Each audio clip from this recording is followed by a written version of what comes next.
Welcome to the deep dive. We're jumping right into the stack of material you've shared with us. It's a real mix of notes, research, articles, all circling around what feels like a pretty urgent topic today, the state of civility in America. It really does feel urgent, doesn't it? And Yeah. something you bump into constantly. What's interesting about the sources you provided is they seem to go beyond just, pointing out rudeness. They're digging into why things might be declining and what that actually means. Exactly. And they even offer some thoughts on what could potentially shift things. Right.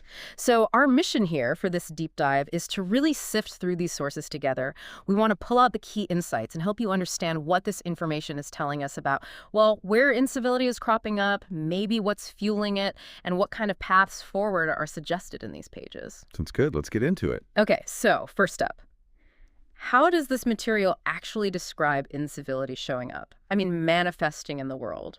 It paints a picture of a pretty widespread disregard for rules, for authority. Yeah, and what's striking is how the sources show this playing out on different levels. They give examples from, individual stuff like people resisting lawful commands from police during a simple traffic stop. Right, just basic compliance. All the way to much larger, more sort of chaotic things like property destruction.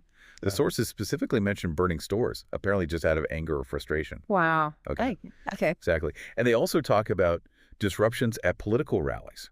The yelling, actively stopping speakers from even getting their message out. That seems to be highlighted as, well, almost normal now in some contests. And you see it, too, in blocking public spaces, right? So sources mention protesters chanting inside city halls or blocking streets for different causes, environmental, whatever, but directly messing up other people's daily lives. These aren't presented as just one-offs. The sources seem to suggest it's a pattern. That's the feeling you get. Oh, and there's another detail in the notes about businesses sometimes restricting access to things like restrooms, even when regulations say they should be available. It's small, maybe, but it's another sign of that lack of basic public consideration. Yeah, that fixed the theme. So what's fascinating, really, is just how varied it all is. It shows up in these tiny personal moments right up to, big organized group actions. Okay, so that covers how it's showing up. But the sources then dig into the why. And they seem to point towards something missing, something more fundamental, like a lack of civic responsibility, maybe even just basic civic knowledge. Yeah, this research suggests there's often a real lack of understanding about the proper ways to actually address problems or grievances. Instead of using the established systems, the material notes that sometimes people just resort to violence or, breaking things out of sheer frustration. And it's not just about knowing how to protest correctly, is it? It seems more basic. The sources talk about people maybe not fully grasping their rights and their responsibilities in common situations, like interacting with police, the idea of complying first, then filing a complaint if you need to. That principle. That specific point about knowing how to engage is really key, I think. The articles mention citizens often just not knowing how to plug into local government, like how to actually show up at a city council meeting to talk about, say, subway fares or something that directly affects them. And this lack of knowledge really gets highlighted when the sources talk about college students. There's this specific detail, it was kind of surprising actually, What was that? that a significant number of them reportedly don't even know their city council's address or their district number. Really? Wow. Yeah, and even if they're unhappy with things locally, many apparently aren't voting, they don't know who the candidates are, and get this, a lot aren't even registered. That specific statistic is pretty telling, isn't it? It suggests a real disconnect from the very systems that are supposed to be there for citizen input. Definitely. And the sources, they make a direct link here. They connect this lack of knowledge to another factor. The idea that civic values just aren't being widely taught in schools the way they maybe used to be. Which suggests, I guess, a kind of systemic issue, right? Affecting whether future generations are even equipped to engage constructively, or maybe even know how to start. Well, speaking of systemic issues, the material you shared also brings up something called systemic and governmental incivility. The argument is that incivility isn't just down to individuals. Institutions, public systems, they can play a part too. How so? What examples do they give? Well, the lack of accessible public restrooms is one thing they cite, in parks, metro stations. Oh, right. And the point that even when they are there, they're often unsanitary or poorly maintained. That New York City metro example you flagged really stands out, doesn't it? Restrooms closing after 7 p.m. Yeah, and a system that runs 24/7. Just feels like a really clear example of maybe a lack of basic consideration for the people using the service, especially if you're traveling late or long distances. It really does. And the sources also mention that public officials themselves sometimes add to the problem Oh, by blaming outside factors when things go wrong, instead of focusing on finding and presenting actual solutions. I see. So that kind of governmental behavior, the sources suggest, might sort of mirror or even help normalize the broader incivility we see elsewhere. That seems to be the argument. Okay, so we've kind of unpacked how this incivility shows up, individual action, systemic stuff. Now, here's where it gets really interesting. Oh. What do the sources you shared say about the underlying factors? What's driving this decline? Right. Well, a really big one they explore is media influence. The material draws this fascinating contrast between media maybe from the past. Like what? Like, say, children's shows that might have subtly taught lessons about civics or rights, and contrasted that with today's media landscape. Which focuses more on, Well, according to these sources, often more on things like celebrity gossip, political rumors, maybe less on substantive public issues. They also talk about modern entertainment, how it frequently features angry characters, maybe focused on revenge. They contrast that with older shows that perhaps aimed for more realism, or at least different ways of resolving conflict. and they suggest this blurring of lines between good and bad characters might actually affect teenagers who are looking for role models. That's a point they raise, yeah. Yeah. And they also look critically at 24/7 news commentary, That's so.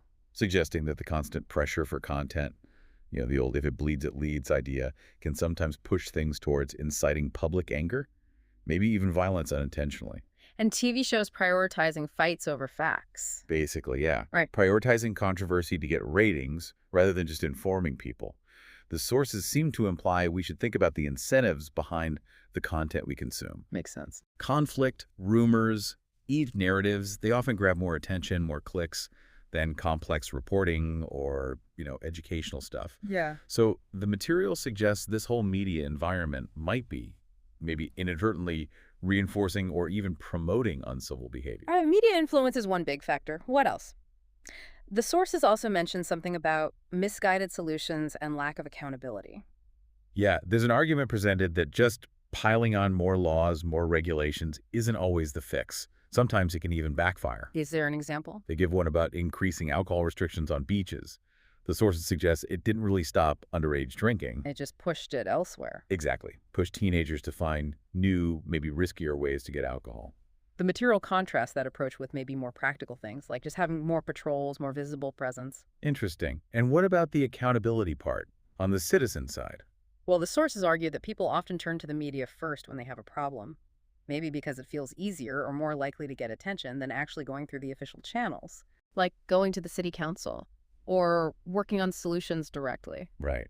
Instead of engaging through those established processes. That raises a big question the sources seem to be asking, doesn't it? Which is? Well, if citizens skip the formal routes and just aim for media attention, who's actually responsible for driving real lasting change?